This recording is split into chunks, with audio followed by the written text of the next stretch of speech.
before COVID ever happened, The Wailing showed us what a real outbreak of fear looks like. It starts with a mysterious illness and then spirals into paranoia, superstition, and pure social collapse. Every rumor makes things worse. Every answer contradicts itself. By the end, no one knows who to trust. It's one of the most unsettling portraits of mass hysteria I've ever seen. And that's why I chose it for Marvin to watch. So Wailing came out in 2016, but like I just said, watching it today actually does feel like it predicted everything that would follow in the COVID era. It's about a village gripped by fear, misinformation, and sickness that nobody could explain. And the deeper it goes, the less anyone can tell what's real. And really cool thing about this movie and why I like it so much, it's not just horror for horror's sake. It's really about what happens when fear spreads faster than like a virus or something else that's going on. This was directed by Na Hong Jin, as I mentioned. This is his first horror movie. This story takes place in a little village in Korea, and soon after a stranger arrives in this village, this mysterious sickness starts spreading, and our main character, a policeman, is sort of drawn into the incident, and he's sort of forced to deal with the mystery in order to save his daughter, who is afflicted with this virus. I thought it was good. The tension was certainly there, and I felt pretty invested throughout. You know, this movie actually has strong memories of a murder vibes at the beginning, mostly. That was mostly just like an initial thought I had, though. I think the whole movie carries that.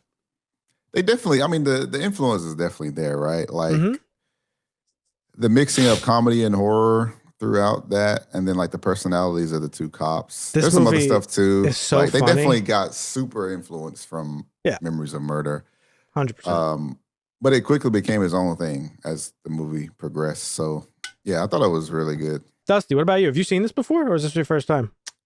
No, I had seen this before. It's been a while. I don't know if I saw it right before COVID or around COVID, but that's probably around the time that I saw this one. Interesting.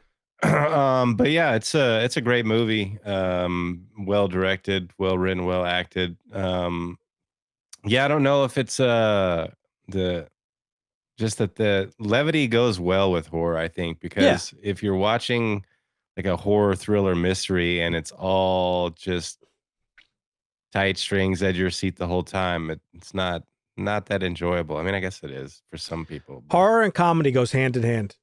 And very much so. They use a lot of the same, I would say, methods and tools in terms of like writing and filmmaking to deliver the thing, right? Like a punchline is almost exactly scaring an audience member, right? Making somebody laugh is the same as making somebody jump and like be freaked out. You know what I mean? Right. Yeah. Yeah, horror comedies are my favorite genre, and I wouldn't even classify this one as one, even though it was, like you said, it was very funny. But there's just funny moments and interactions between the characters. Yeah. The way the story progresses, you know, you think you're going one direction, and then you think you're going another direction, and then at the end, it's revealed that you didn't really know anything at all, or maybe you did, but you were wrong. The police officer at the center of our story, Jong-gu, he's torn between like superstition and reason and this mounting fear that he has for his daughter, which is really the central tension point of the movie, is that his daughter is getting progressively worse. But this movie has themes of like paranoia and like faith and xenophobia and really just the collapse of trust. And Dusty, it's interesting that you happened to watch it around the time of COVID, because I actually saw this when it came out and I never even made the connection like in my head after COVID had happened. But like, it's like such a sort of like prediction of what happens in a situation like this. Obviously it's a smaller scale, but the hysteria and like the confusion and the distrust of everything, and it's pretty wild how a movie that came out 4 years prior sort of not, predicted that to happen. Yeah. I don't think the horror of this movie is in the supernatural elements. It's the sociological, analysis of sort of what happens when no one knows really what's true anymore. I think a lot of this movie hinges on the performances. I thought the actors in this did a really great job. What I think is cool about the main character is his how he goes from like being like a bumbling idiot pretty much to what he amounts to at the end, which is like this dude just like completely crumbling under fear and paranoia about his daughter and like what's going on with her and all this stuff. There's a lot of stuff in this movie that actually is based on like Korean history with the Japanese. Like there is some actual like xenophobia towards Japanese people from what I've read because of tensions that had gone on between the two countries. I don't know enough about it to really speak on it with authority, but a lot of that is built into the plot. So that's why like the guy they distrust is like the Japanese man and things like that. You mentioned again some of the similarities between Memories of Murder, but like visually and the cinematography very much similar, and it's like large part in thanks to just Korea. Sweet, beautiful like, Korean countryside. Yeah, I want to go. If a movie is gonna be in a small, if it's a Korean movie in a small Korean town, it's probably just gonna be a banger. That's what I've learned. Mm-hmm. Probably. There's a lot of like really beautiful shots in this, just of like the mountainsides and like the country, and a lot of this takes place like in the like muddy mountains. It's raining a lot. It just rains a lot in Korea, I guess. It does, yeah. All of Memories of Murder is just in the rain. Yeah.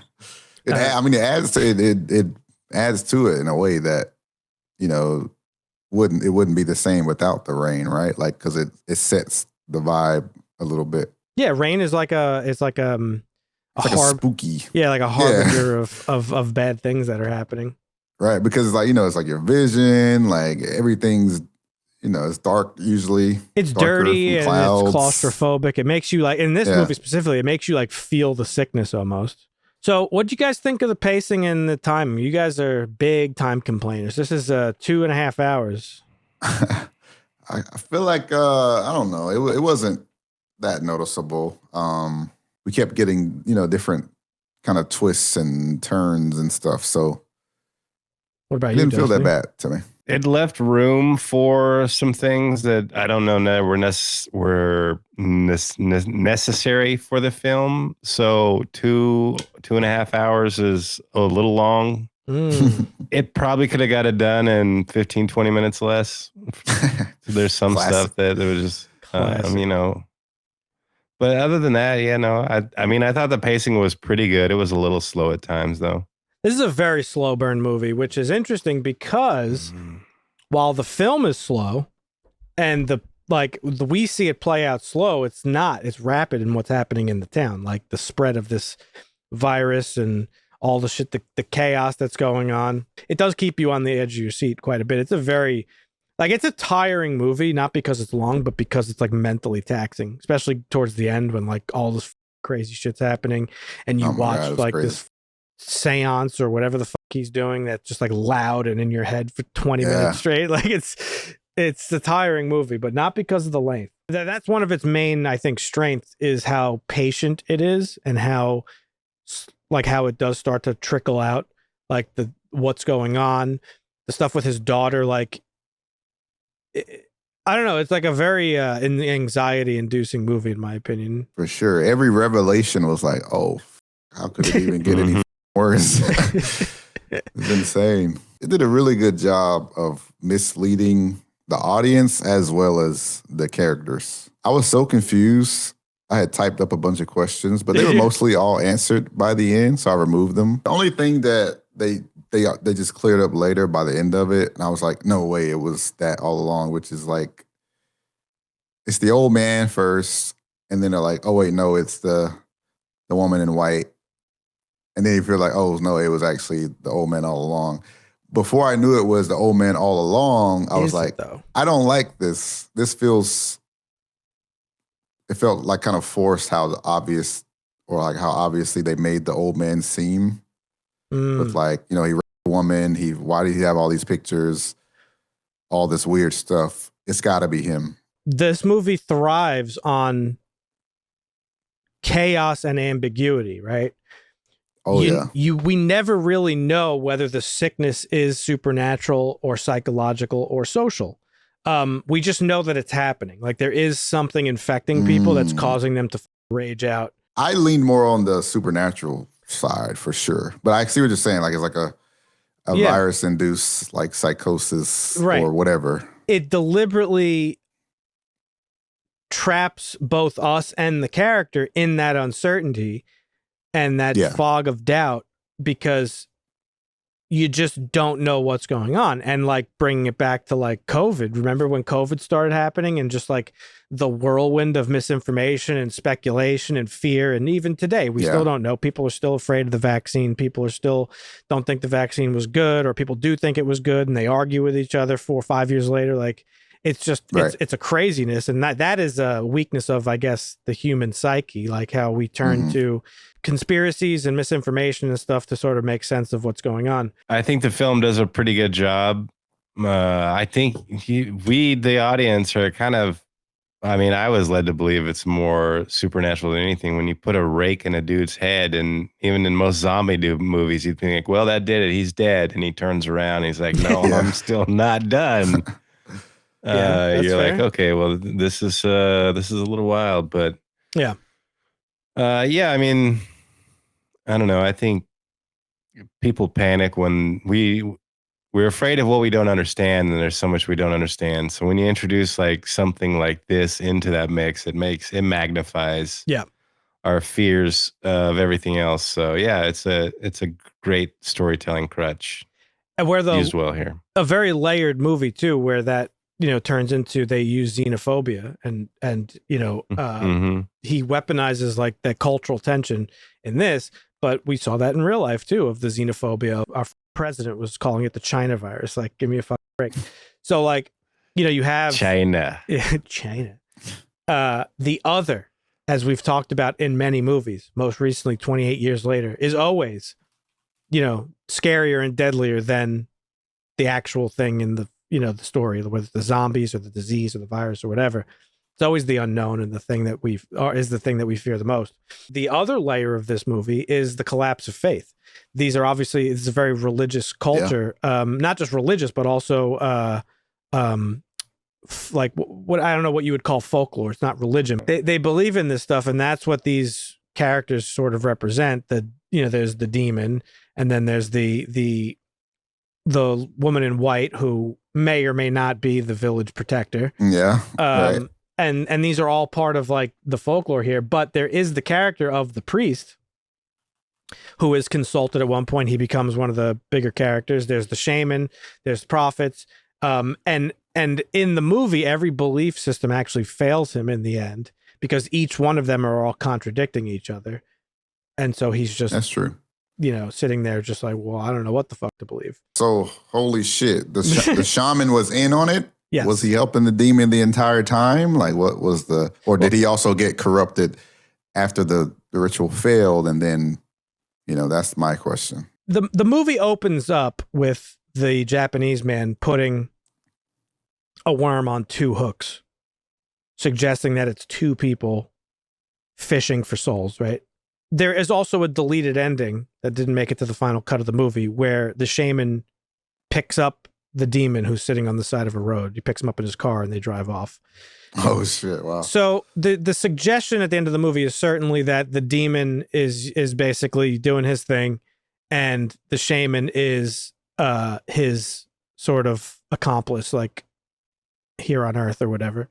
The movie ends without any real explanation of really what's going on, which I think is the most powerful aspect of the movie, and why it's so effective is because, end of the day, we don't really know what happened, and it is open for interpretation. Because there's no explanation, and there's so much emphasized supernatural phenomenon, I think it wants to lead you down that road, and so it's just easy to let it, I guess, is what I would say. Just to push back on your rake thought, since so much of this movie is about hearsay and speculation and stuff, like, that might not have even happened. That could just be how they interpreted what happened. Like, imagine if something crazy happened, right? And people tell stories all the time, or it gets like overblown in the retelling of it. It's like, man, I hit this guy in the head with a rake and he just got back up. Like, so that was a big theme in this movie, because they kept showing things as if they were actually happening, but there was never any confirmation that any of it was actually happening. Like the old man raping the lady, we don't know if that was just what someone heard or if he actually after. Like, exactly. They just showed it as if it was true, but they didn't really ever confirm. And that's the whole movie right there. The scariest part is not the demon. It's watching these people lose the ability to tell what's real, right? That's the emotional gut punch of this movie, is you realize it's not about possession. It's about this collapse of reason and trust and meaning and stuff like that. And, you know, like in real life during the pandemic, every decision feels like the wrong decision or like it's going to be fatal or whatever, because, you know, you just don't really know what's what. I remember in the early days of COVID, like we were like cleaning our groceries, like, you know what I mean? And like spraying the bottom of our shoes with Lysol. Because nobody knew anything. Overall, I love this movie a lot. I think it's really good. It's got a lot of rewatchability in it. Even though I'd seen it before, I was like just as thrilled this time around watching it. And this is one of the, like, you know me, I love ambiguity thanks to John Carpenter and Halloween. And I think this movie executes it like perfectly. Like it's you don't need this is one of those movies where you don't need an answer. Yeah, no, I agree with you. It's got some rewatchability. Very good film. I think I also agree with you on the ambiguity. There's some things where you have some like frustrating questions while you're watching it, but once the movie's over, like you've kind of forgotten those. Like I know Marvin went back and deleted some of his because they were answered and they really didn't need to be answered. But also one final thing to note. The movie opens with an excerpt from the Bible. It comes from Luke, where Jesus, not long after his resurrection, asks his followers to trust his material presence in the world, even though they saw him crucified on the cross. He claims to be no ghost or apparition. He's flesh and blood, but he's also something supernatural too. His presence breaks every known rule of mortality, and so perhaps he should be questioned. I'm reading this write-up about the movie, and this person makes this point. One might forget about the film's reference to scripture at the beginning, if only because 2.5 hours later, it has put the audience through the ringer and left us downright exhausted. Yet the passage underscores the idea that our eyes should be trusted, even when the impossible seems to occur in nightmare imagery. So, damn. Yeah. Now, that's a good point, too, because in the movie, they actually go back to that flesh and blood reference when the priest goes to the cave and sees the guy. Yep. And he actually has like the holes from like, he shows him his hand and it's like the hole. Like he has a stigmata. Crucifix hole. Yeah. Yeah, stigmata, yeah. So that was... But again, is that just what the priest is interpreting, right? I think it's the demon like trying to mislead him. Like it could be. And this is something that I would argue in my atheistic brain. I would say that when people experience, this isn't just atheistic, this is just facts. It's scientific fact that when there are studies that show that the brain already makes decisions long before you think you've made those decisions. Right. There have been tests that show it happen. Like every decision we make in life is based on our experiences. So you could flip a coin. You could flip a coin and ask somebody to pick heads or tails. This study shows that the brain has already chosen heads or tails before the person is even conscious of their decision. Okay. So what am I even talking about? Why does that matter? Well, the same goes for our belief systems when it comes to like the belief in ghosts or aliens or religion. It's all based on your experiences. And for instance, if you see lights in the sky, right? Weird lights that can't be explained, 90% of people are automatically going to be like, oh, it's a UFO. Well, why? Because they are pre-programmed to think that way because UFOs are so pervasive in our culture. If you hear a weird noise in the other room, first thought is, oh, it's a ghost. Or maybe not. Maybe that's not the first thought, but like intruder. Yeah. So in this movie, he's a priest. He's devoted his life to religion and all this stuff. Of course he thinks the guy's a demon. Of course he's thinking. So what we're seeing that we see him as a physical demon might just be the interpretation of the priest. We don't know. There's the old saying of like, seeing isn't believing, believing is seeing. Well, I think it's the opposite. I think seeing is believing. If I don't see something in front of me, I'm not going to believe you. Sorry. That's just how I am. I agree. You know what I mean? Yeah. Like, oh, well, that's where faith comes in. It's like, no, That's ridiculous. I'm not just going to blindly believe, like structure my entire life around something that I don't know is true. That's so stupid to me. And that's not just with religion, that's with anything. So I think that's really the central point of this movie. But this is a great movie. I think everybody should see it. It's got a 7.4 on IMDb, and on Rotten Tomatoes, I think it's like 99% fresh or something like that. I mean, on did I say Rotten Tomatoes? Yeah. Yeah. This is a bump up for me. This is a 10 out of 10 movie for me, to be honest. Yeah. No issues for me either. It's a 10. Big. I'll give it an 8. It gets a little bump from me. Like I said, I had a couple issues. Some of the scenes just felt a little slow and long and drawn out and didn't need to be 2.5 hours. But other than that, it's a great movie. I recommend it for sure. Fair enough. I could see where this movie would be frustrating for people. A lot of people don't like ambiguity. They want answers, right? And this movie is obviously the antithesis of that. Horror movies tend to lean towards ambiguity a lot of the time. But in some movies, it does feel like a cop-out where it's just like, we couldn't figure out where to go with this. So yeah, it can. You figure it out for yourself. Feel like that. This wasn't one of those movies. No. I feel like they lean into that because ambiguity is also scary when you don't the whole story. know for certain. And that's the whole point. Yeah. So exactly. Folks, leave a comment down below if you have seen The Wailing. Let us know what you think about it. If you haven't, check it out. We all recommend it. Very good movie. If you are okay with reading subtitles. Definitely don't watch a dubbed version. That's crazy. That'd be crazy. Ooh, no, that'd be disgusting.